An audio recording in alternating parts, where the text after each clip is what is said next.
yet another beautiful summer's afternoon here in Ontario. Today, folks, we're going to have a little bit of fun.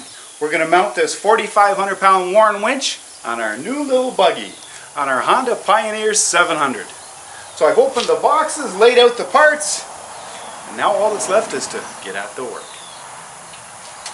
So the first step is we're going to mount this fair lead here onto the winch mount.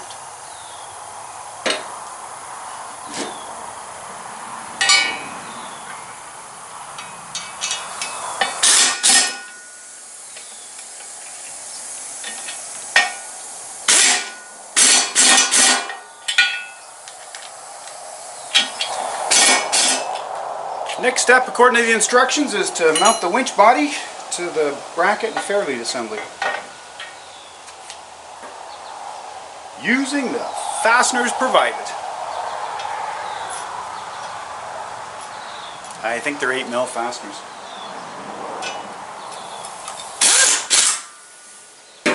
And it says to torque them to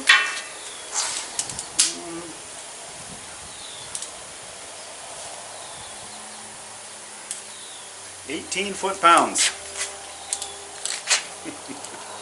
Which almost sounds funny, but we're gonna do it by the book. That one moved a little bit. So did that one. There, they're all perfect. Let's consult the instructions and find out what's next.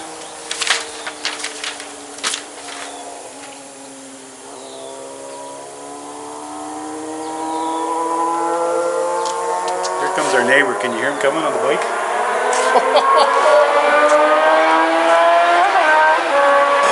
What a rocket ship! According to the instructions, the next step is to remove the front bumper. The front bumper is pretty simple to take off. 2 fasteners on the top on both sides and 1 fastener on the bottom on either side.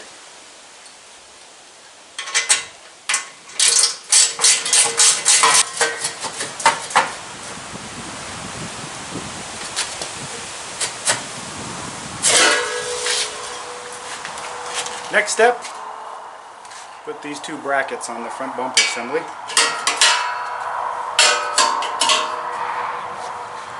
And mount the winch.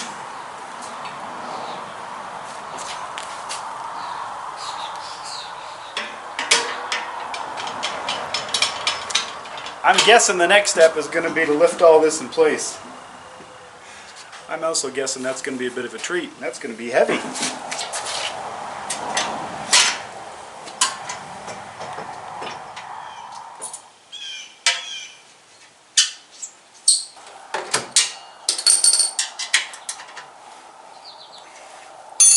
There we go, all nice and tight.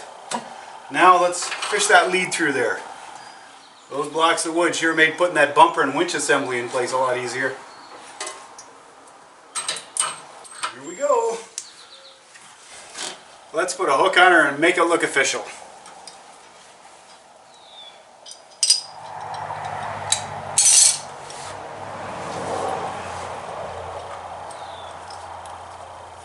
There we go, 1 hook installed, and let's put the bumper on now.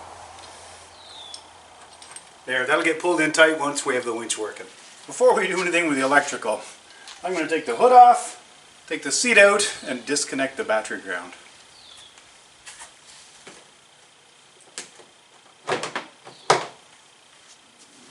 There, everything's disconnected. Now I'm just going to take a look in the book and see what's next. This is the relay that controls the winch. I'm going to mount it here, up under the hood. Normally I'd like to tell you a story about all my oddball tools I have.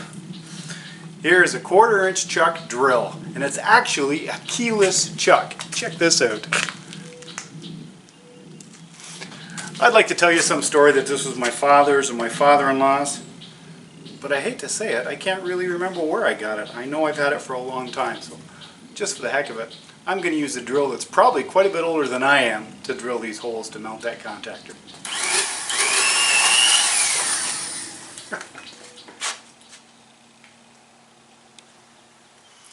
These are the 2 conductors that go from the relay to the winch. I slipped the boots on, which came in the package, these rubber boots. Now I'm going to attach them to the winch and feed them up through the frame of the machine. There we go. The conductors are tight on the winch motor. Now we just got to fish them up in here. And I'll go on the top now and pull them through. There we go. Color coded again on top. I love it.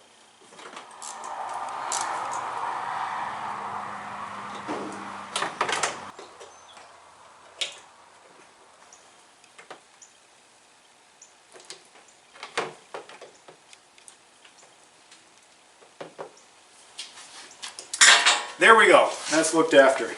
All we need to do now is to grab some tie straps and tie them in place. But I'm not going to tie any of the conductors down until I know that everything works well when we've given it a trial run. And it's almost 10 after 9, folks. It's time for this puppy to call it a night and head inside. It'll be a few days or maybe even 2 or 3 weeks before I get a chance to get back out here and work on this. But when I do, we'll put the next 2 cables to the batteries and then we'll put the 2 control circuits in and give it a whirl. Hope you've enjoyed this, folks. I sure have. Hello, folks. It's yet another beautiful Saturday morning here in Ontario. And after a hiatus of a few days, we're back out in the shop here to install, or to finish installing, the winch assembly on our Pioneer 700, affectionately known as our buggy. So we've got the winch in place, we've got the contactor in place, we've got the leads from the motor to the contactor. Now we're going to run the leads from the contactor to the battery. And there's really a convenient path, an easy path to follow. It's right along the main wiring harness. Now before I install these cables, I'm actually going to cinch them together with some tie straps because it'll help me do a neater job. And time isn't of the essence in this job. And when I've got lots of time, I like to be fussy.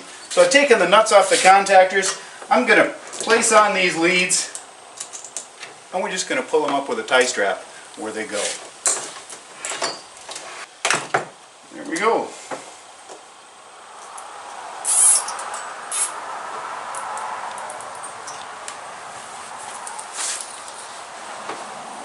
The 2 conductors going to the battery are all cinched together, and I even, between the tie straps, put a few wraps of electrician's tape.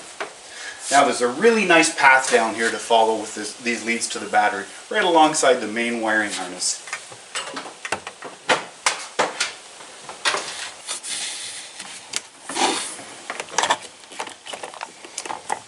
Here we go, we've got 2 leads to the battery.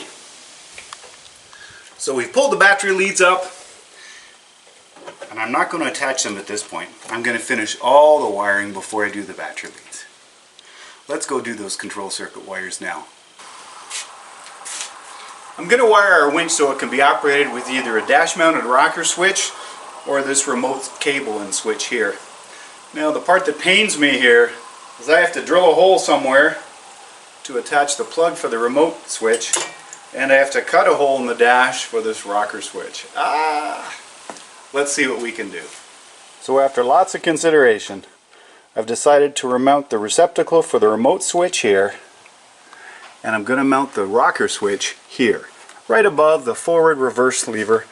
That way if someday I'm going to plow snow, or maybe someone, if we ever trade this in, wants to plow snow, it's nice and handy when you're shifting from forward to reverse to raise and lower the plow.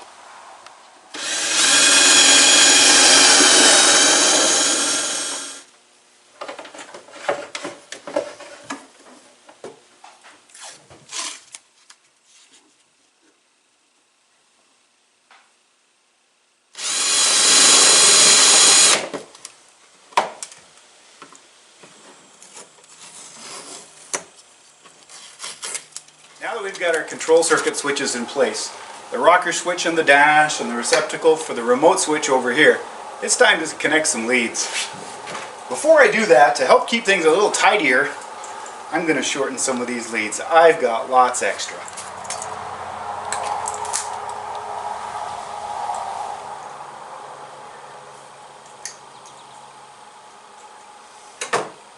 There we go. Now we've got the 2 ends crimped on, we'll just slip them in place on the terminals. And this extra bit of sheathing that came off the conductors I trimmed off, I'm going to slide it over this power wire to give it a little extra protection. Let's connect our rocker switch next. Right in the middle. Well, except for connecting our battery leads, the last conductor we have to hook up is the power source for our control circuit. I'm going to tap into the auxiliary 12 volt outlet over here on the dash, and if I look in here, all I have to do is strip back a little insulation and I'm going to tap into it. Here, I'll show you. This is the 12 volt auxiliary plug. We follow the conductors up. I'm going to tap in here somewhere.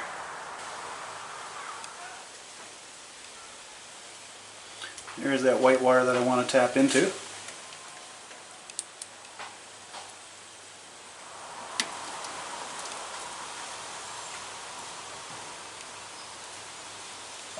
There we go. This red control circuit wire is tapped into the white feed wire for the 12 volt auxiliary ground. We'll put a little tape on that after we're sure everything works. Let's connect those battery leads and give it a try.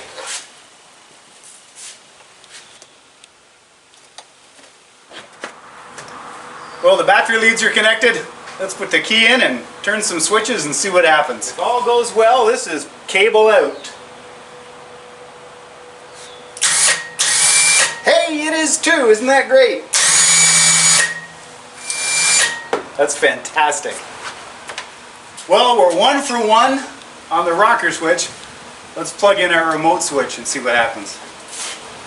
This should be in. Ha! That's awesome!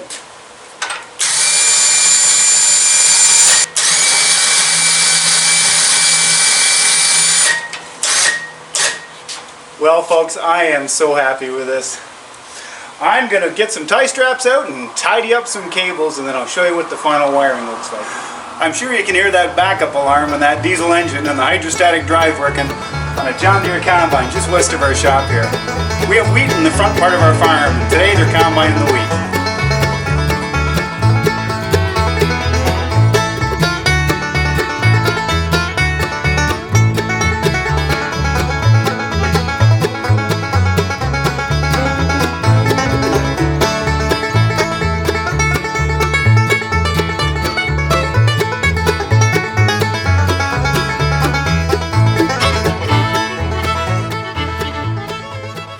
Well, folks, that sure was a lot of fun installing the winch on our new buggy here.